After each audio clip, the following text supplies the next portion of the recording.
Oke, kembali lagi di video gara-gara bola terbaru ya. Masih di segmen obrolan laki ya.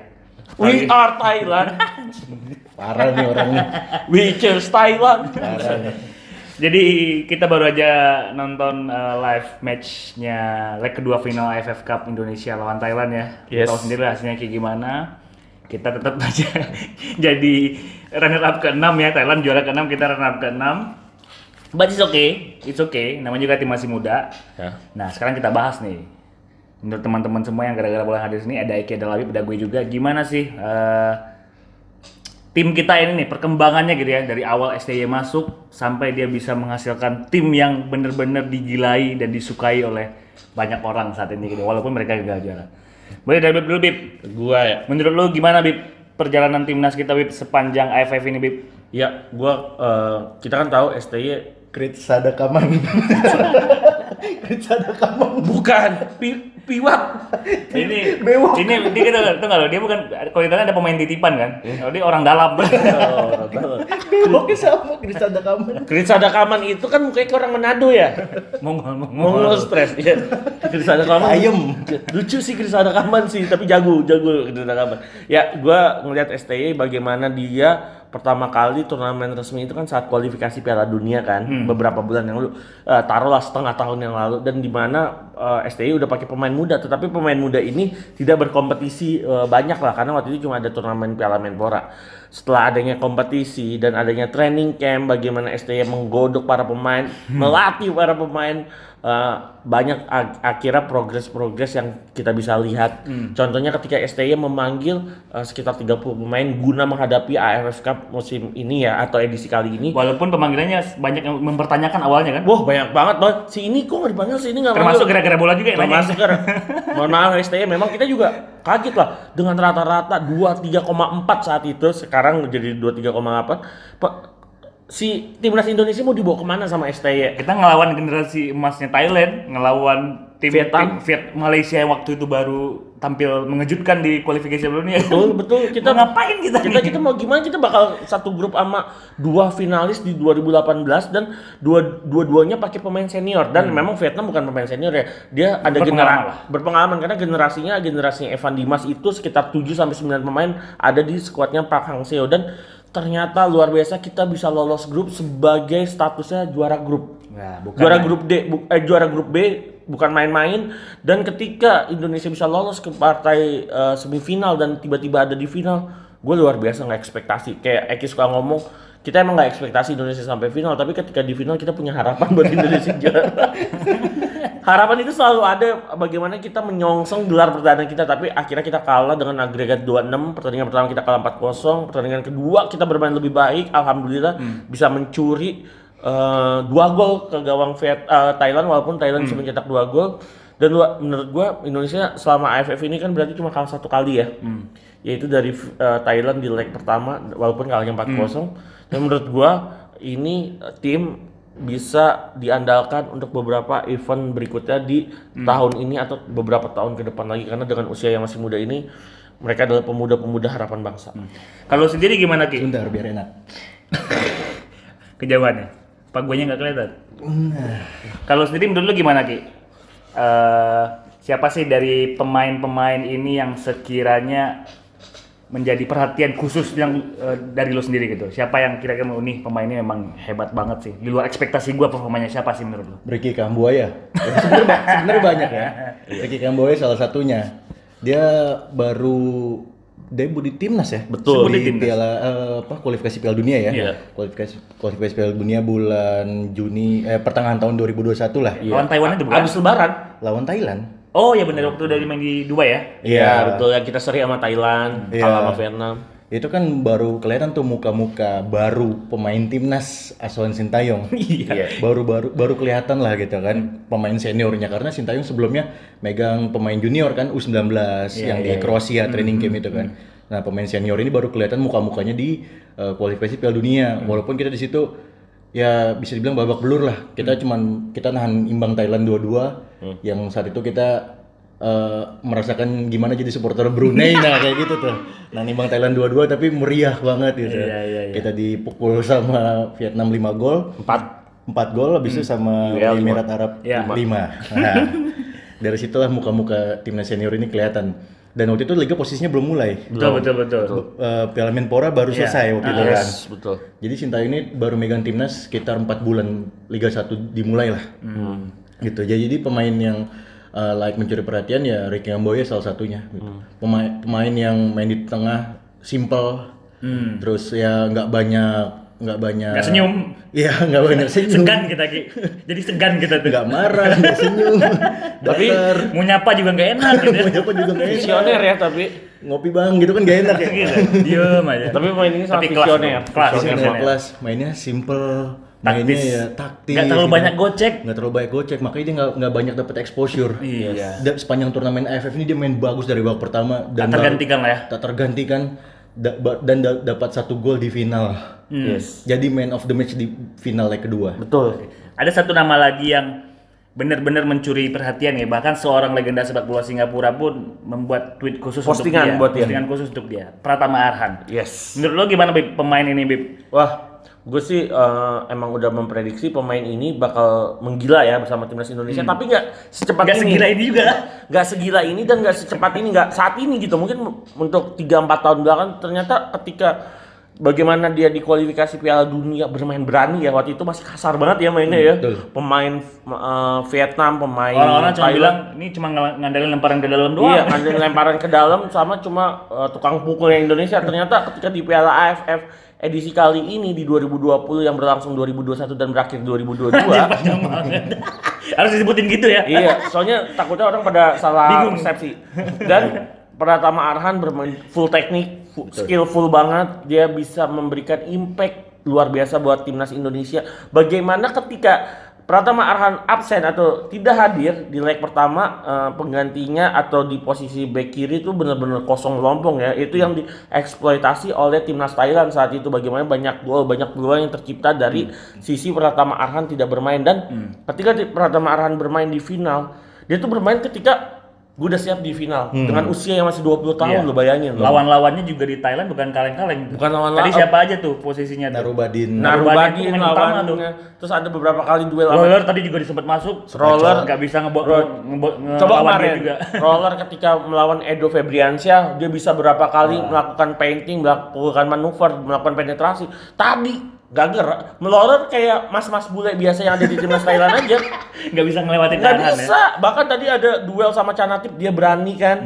Walaupun ada Asnawi yang lebih banyak ya. Iya. Jadi akhirnya ke Asnawi. Dan akhirnya kita lihat Arhan luar biasa. Layak memang pemain ini bermain di luar tanpa mendiskreditkan PSIS ya. Tapi terima kasih untuk PSIS yang telah melahirkan seorang Pratama Arhan di Liga Indonesia dan untuk timnas Indonesia Dan juga. juga Dewangga tentunya. PSS punya juga itu. Dan PSIS. ya Alvendra Dewangga, dan terutama untuk Arhan juga layaklah pemain ini untuk bermain di luar negeri.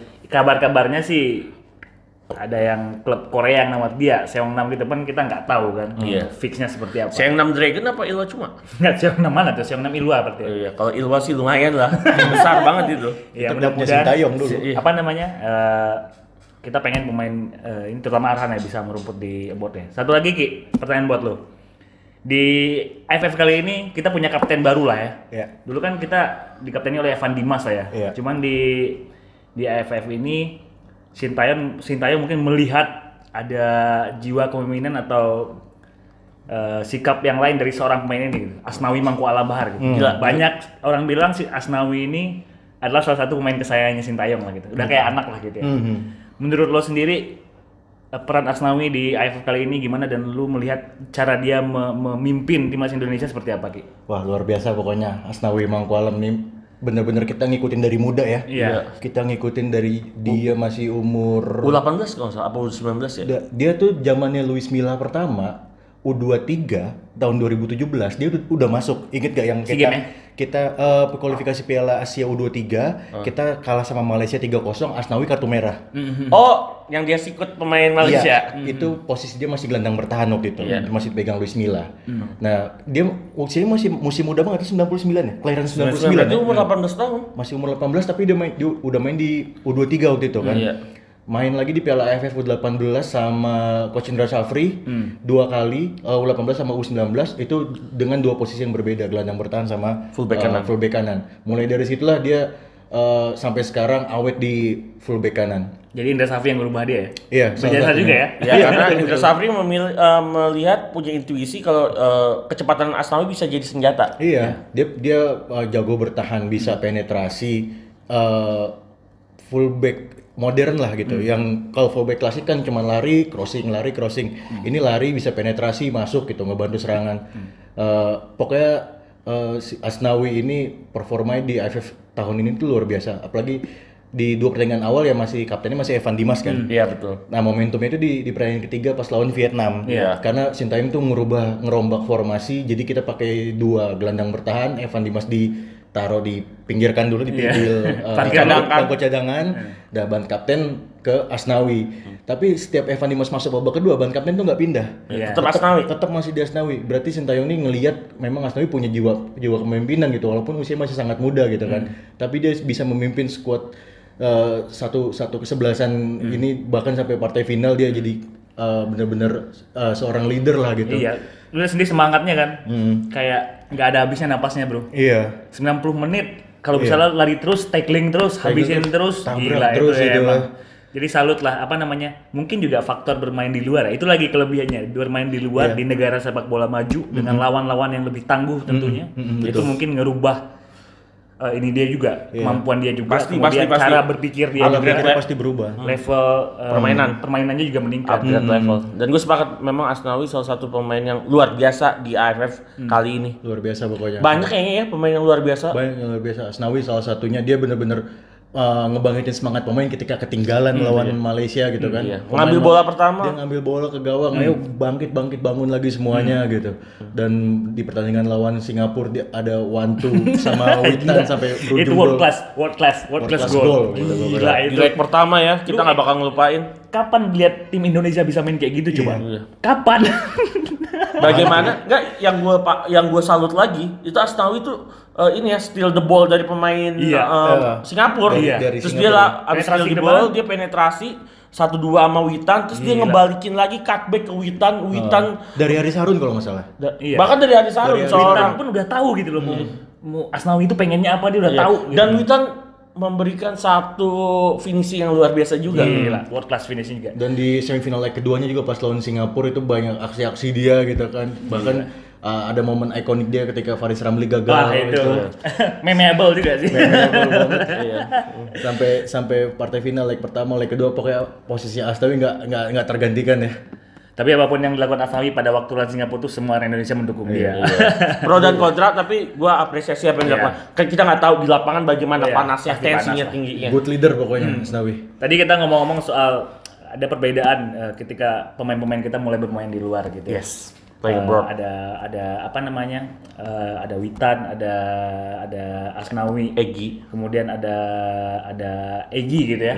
Nah, lu sendiri melihatnya gimana nih? Apakah memang sejauh itu kah gap perbedaan antara pemain yang tidak merumput di luar negeri dengan pemain yang bermain di liga lokal? Kalau menurut gue kalau gap itu pasti bakal ada, karena bagaimanapun para pemain yang bermain di luar negeri itu pasti punya pendekatan yang berbeda ketika bermain di kompetisi lokal. Itu pasti banget, karena ketika kita di kompetisi lokal kita bagikan raja. Kita nggak takut sama siapapun. Kita kalau ada sesuatu kita masih bisa cengli lah, masih bisa negosiasi. Itu juga wasit kita kadang-kadang, wasit yang di Indonesia itu kan pelanggaran keras yang harusnya mungkin di call dengan kartu merah atau kartu kuning dikasih gratis gitu loh. Iya, jadi kebiasaan ke bawah kan. Kebiasaan ke internasional, bahkan kita tahun ini dapat Fair Play Award ya.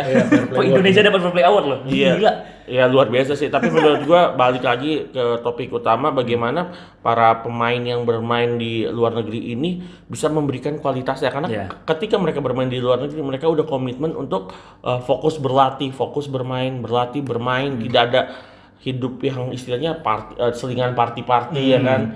Jadi mereka cuma hidupnya ya komit sama kontrak yang mereka tulis aja di ini, berlatih saat jam segini, ada libur, mungkin libur dipakai untuk beristirahat dan hal positif lainnya. Tapi ketika balik dan mereka bermain di timnas, mereka bawa tuh habit yang sangat baik ini, habit yang sangat positif ini ke timnas. Hasilnya apa? Para pemain ini bisa menunjukkan kualitas yang lebih baik. Mungkin para pemain Indonesia kalau misalnya di kompetisi lokal juga sama dengan di kompetisi luar negeri, semuanya sama dengan kualitasnya Egy, Asnawi, Witan, Abimanyu ataupun Ryuji menurut gua. Cuman enggak ya, cuman itu enggak terjadi ya. Enggak, sayangnya itu nggak terjadi, tapi mungkin emang salah satunya juga enggak seorang 5 pemain ini ya, bahkan Canatif Songkrasin yang kita tahu pemain terbaik di jagat Asia Tenggara bilang gua aja yang bermain di istilah Thailand, kita tahu lah kompetisi terbaik di Liga ASEAN, di ASEAN.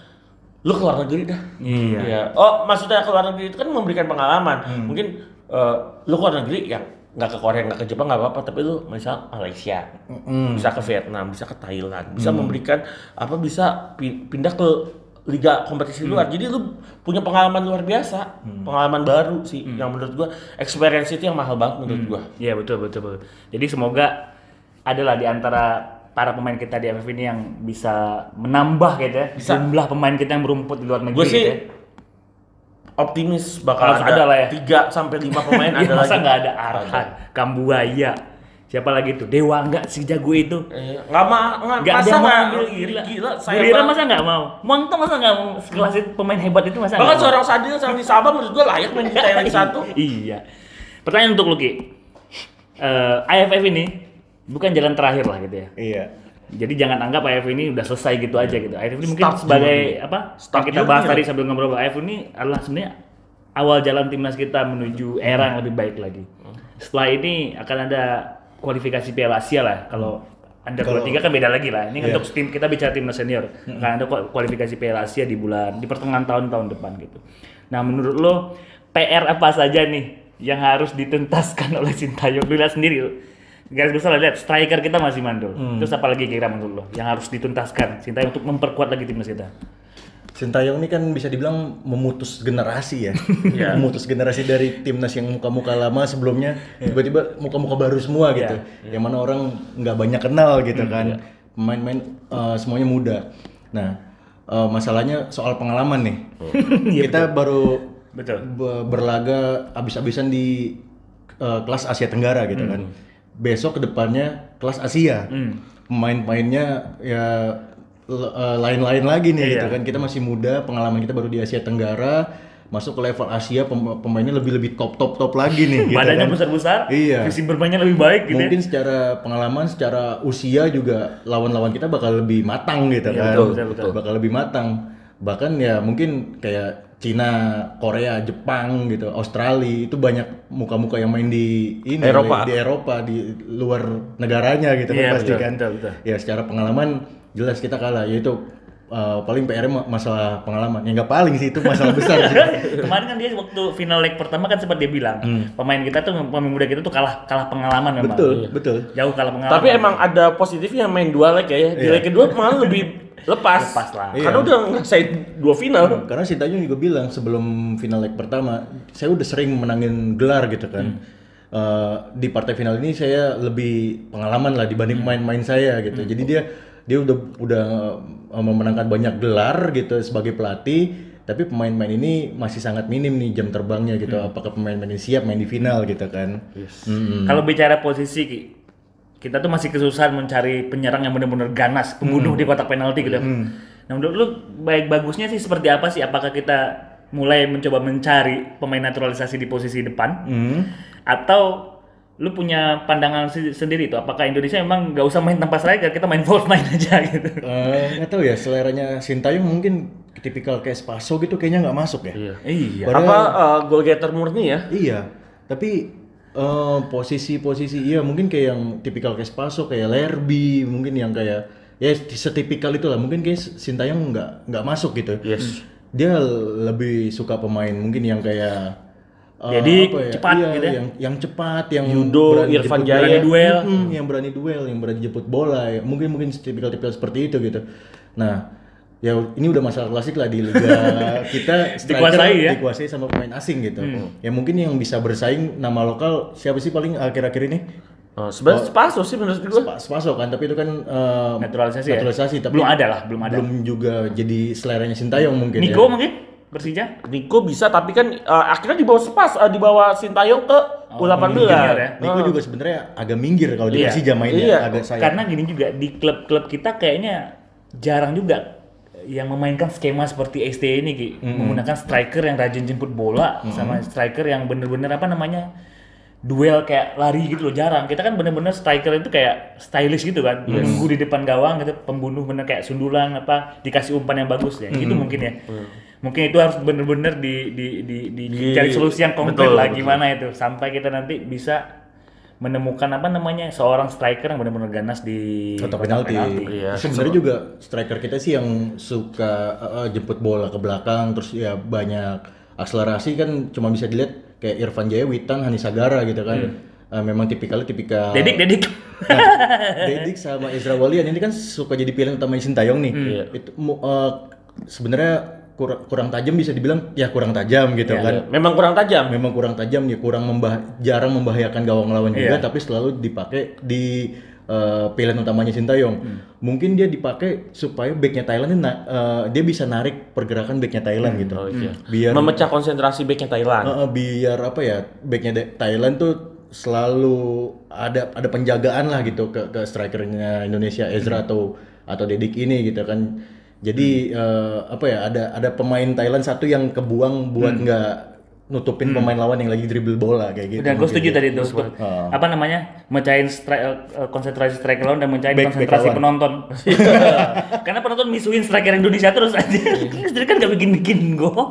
Tapi semoga sih apa yang ditanya Fadli tadi solusinya yang cepat didapat oleh Sintayong. Bagaimana dia itu sih salah satu titik lemah ya, ada evaluasi ya, kita nggak punya CF berbahaya lah. Kita tahu Terasil Dangda bagaimana di Thailand yang Adisa Kraison pun bisa bikin gol. Bahkan Adisa Kraison di Thailand cadangannya pun bisa bikin gol. Sama kelasnya gitu. Sama kelasnya, dan bahkan Vietnam pun punya striker yang luar biasa juga ya. Van Duk ya saat ini. Kita mungkin dari belakang, tengah, gelandang serang kuat lah, kuat ini. Tapi di belakangnya kita Ferrari kan, depannya kita masih kayak angkot ya, sulit. Jadi menurut gua itu aja sih evaluasinya ya. Ya apa ya, kritikan sotoy-sotoy kita sebagai supporter aja gitu ya. Analisa gambel kita ngeliat itu striker kita banyak kok. Irja 3, Ezra 2, Dedik kosong.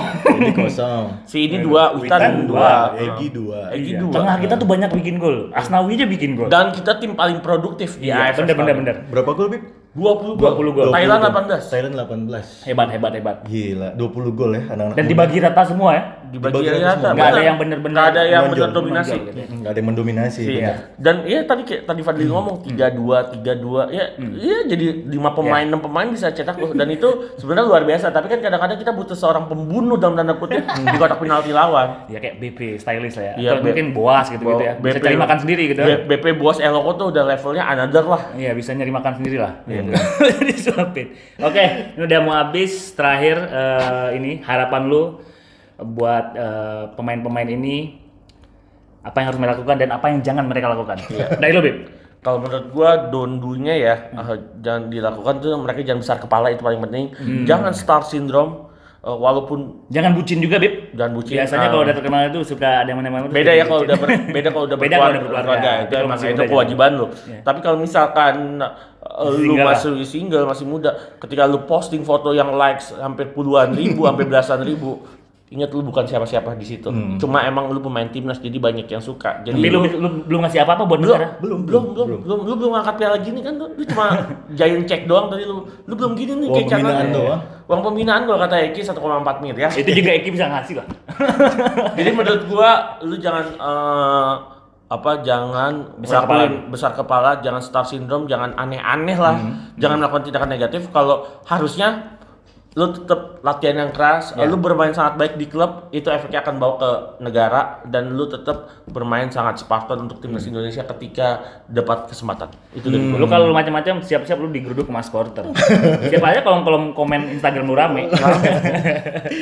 Nih, lu Gi, yang tadi dons-nya adalah yang tadi udah lebih bilang gitu. Apa yang harus dilakukan? Ya angkat piala. Angkat piala benar. AFF tahun ini ya mungkin kita gagal lah ya. Kalau level junior kita udah pernah lah. Level junior kita udah pernah U19, U22. Level senior. Terakhir 2008, Bro.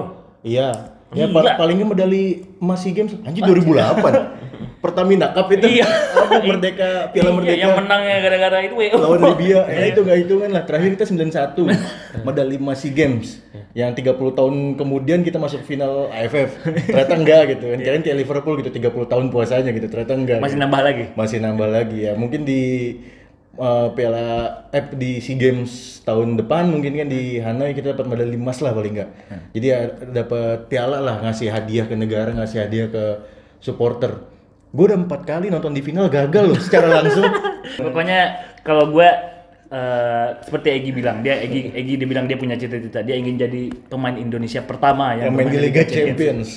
Lu juga bagus pemain-pemain yang sekarang ini di AFF, lu punya cita-cita, misalnya gue ingin jadi pemain Indonesia pertama yang juara di Liga Jepang, atau gue jadi pemain Indonesia pertama yang juara di Liga Korea, terserah. Lu punya cita-cita setinggi mungkin. Dan kalau lu cita tinggi, kalau lu jatuh dikit pun nggak jauh amat lah gitu. Gitu ya. Itu kata siapa sih? Bung Karno.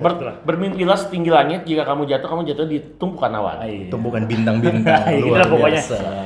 Pokoknya buat tim yang sekarang, kita ucapin selamat, kalian hebat, top, tapi jangan cepet puas lah ya. Ingat masih ada agenda-agenda lain, masih ada persiapan menuju Piala Asia, tetap semangat mainnya. Dan akhir kata udah cukup lah ya. Cukup. Terima kasih ya. Terima kasih udah dengerin gara-gara bola. Jangan lupa selamat Piala AFF ya. Ya, follow Instagram, Twitter, subscribe channel. Thank you. Bye.